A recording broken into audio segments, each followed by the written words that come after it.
This was the worst decision I ever made.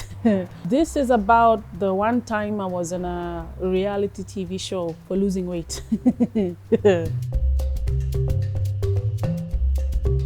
A couple of years ago, my friend told me, you know, there's this new reality show on this top TV station and it's for weight loss. You know, see, we may add kilos, so do you want to cut some weight? You know how Kenyans, we say cut weight. I'd gained some weight and, you know, I'd always had struggles with my weight. But she's like, well, if they're offering you a trainer, you know, who knows what else they're going to offer you. So I was like, cool, I'll meet up with the people.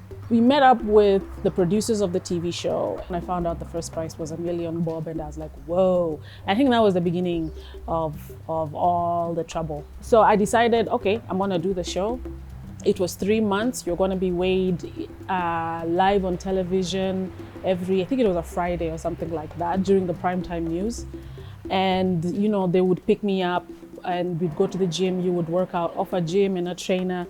You would get a nutritionist and etc. So then we started out. Of course, when I started out and we weighed ourselves the first week, you know, we lost weight.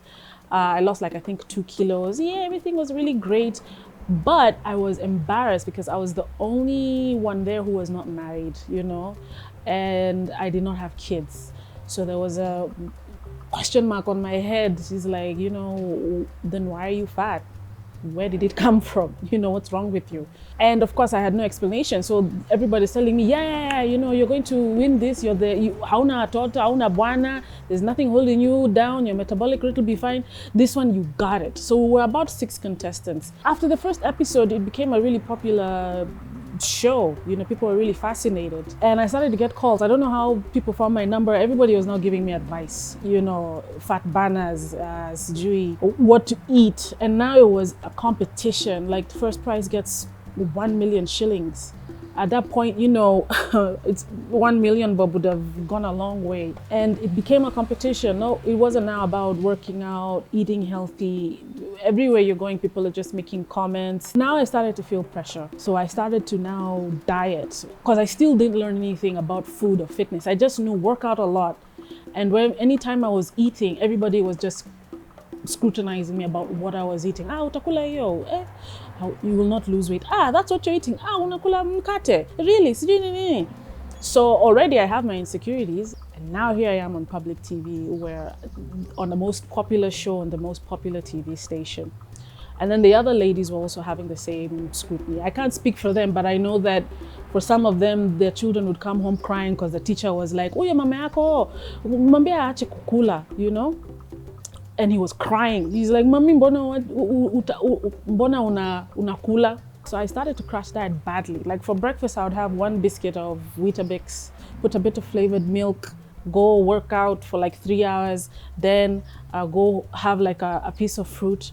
Then for lunch, 4 meatballs. Then for dinner, I would have like a cabbage soup. And that was all that I was doing because I was not going to embarrass my family or myself and give people an excuse to mock me. I was losing weight constantly, like 2 kilos a week. The other ladies were losing, like the first week people were losing 6 kilos and, you know, another one 7, around 5. And for me, it was just a mere 2 kilos. Of course, the next week they didn't lose any weight. I kept losing a lot steadily. But still, people are like, "Ay, Tasha, you know, what are you doing? The mealie, what?" So I crashed diet for, I think, 2 months. And of course, I was exhausted. Then I got an opportunity to go to South Africa for some talent campus where they were paying for everything. I was going to get a break for a week. So I was like determined I was going to find if there's a hotel, I'll work out, you know, which I never do when I travel. It's like I'll work out, I'll wake up early. That didn't happen. What happened is I saw the buffet and I just went crazy. I had not eaten anything for 2 months. The moment I think I ate 1 sausage and poof, I could not stop. I really was just taking in everything that I'd denied myself. So when I returned, of course, I gained weight. And there was that look of, oh my gosh, why would you do that? You know? So I ended up, I think I did like a juice fast or something ridiculous, working out harder and harder. And by the way, the whole time you're miserable, right? You know, this is now, it's nothing healthy. It's nothing about your well-being, about your happiness, your joy, about your body image. Then comes the time for being weighed in and for the finale. So what I decided to do, because now I was hearing stuff about the other contestants. I don't know whether it's true or not, that some people are working out twice a day.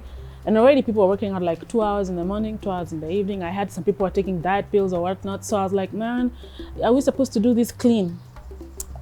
So I decided to take, I think, diuretics so that I get rid of all the water weight. As in, nikojoe yote. Then the weigh-in came and I was second last. And that was embarrassing, you know. I mean, already I was just constantly being told, you got this, you have the metabolic rate of a childless woman. And I didn't. I got a gift voucher for 10K, which, you know, compared to $1 million bob is pretty crappy.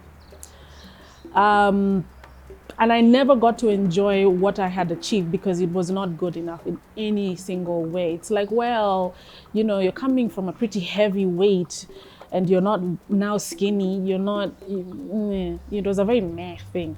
So afterwards, everybody was like, well, you uta maintain your weight, you know, will you maintain this weight loss? You know, you now go to a restaurant and people are like, hey, well, you're just going to gain it back. Yeah, this thingy. So what I decided to do was take diet pills. My friend introduced me, I have to question my friends, introduced me to these diet pills. They're from China. So what I decided was take those diet pills and then I would have a smoothie and maybe half a sandwich the whole day. Of course, I maintained the weight, but of course I was hungry and I was scared because, you know, they're from China. I'm not trying to be, you know, malicious, but I was, will I turn into an amphibian? Will I get a beard, an extra toe? But I was like, man, I do not want to be made fun of for coming out of a weight loss show and then gaining the weight back. So that worked for a while, but of course I got hungry. So now obviously, because I had learned nothing, when I stopped taking the diet pills, I started to gain weight. I tried exercising, but I was already now in this really confused place about myself and my body image, and the weight started to creep back up. And the more it crept back up, I felt like I had no control over it. And then I started to get a lot of comments. Anytime something didn't fit or something, somebody would say something, you know. And I felt like, oh my gosh, you know what? I feel bad enough. Went to comfort food. The weight came back very, very quickly. And you know, I'm an actress.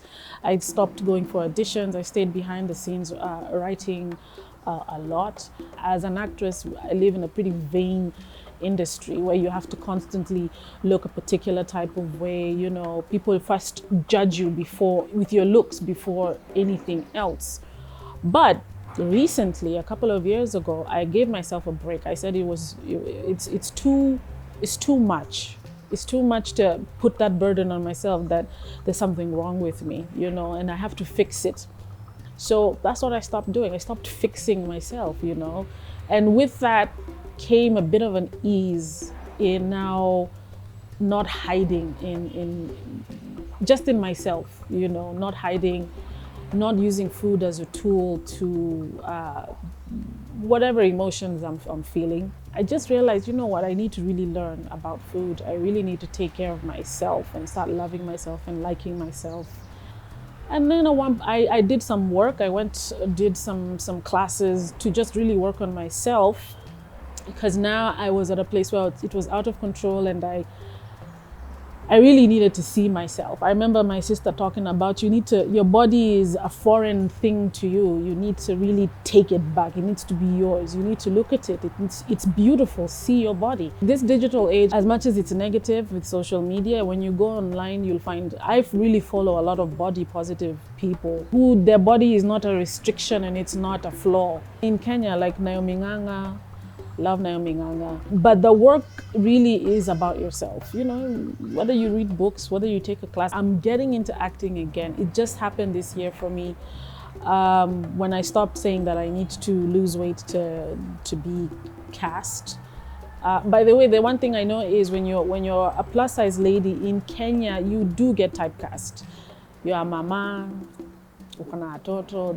There's nothing about women of a particular size, no matter how beautiful and curvy we say people are, where you get, you know, those types of really juicy roles. I think doors are opening for me up as an actress again, which is really exciting. That's my interesting story.